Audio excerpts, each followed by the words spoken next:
አትርሱ። አንድ ቀን አለመኖር አለ፣ አንድ ቀን አለመጾም አለ፣ አንድ ቀን አለመጸለይ አለ፣ አንድ ቀን ፈልጋችሁ አለመስገድ አለ። አንድ ቀን የተከፈተልን የሁላችንም መንግስተ ሰማያትን የምንወርስባት የመዳን ደጅ ትዘጋለች። ከሞትክ በኋላ ምንም ልታመጣ አትችልም። ካለፍክ በኋላ ምንም ልትሆን አትችልም።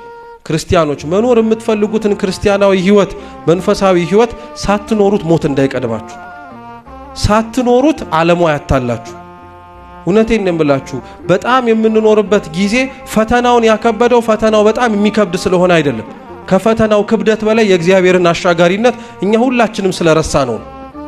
እናንተ ማናችሁ ተብላችሁ ተጠየቁ። ልክ እንደ ቅዱስ ቂርቆስ እኔ ክርስቲያን ነኝ የምትሉት እግዚአብሔር ለኛ ባህርን ከፍሎ ያሻገረን አይደለም፣ በእሳትና በውሃ መካከልም ያሳለፈን። ችግሮቻችን ገዝፈው ይታዩናል እንጂ ከችግራችን በላይ የእግዚአብሔር ድል አድራጊነት ሊታየን ያስፈልጋል። ይህን የምናይበትን አይን ለሁላችን አምላካችን ይስጥ።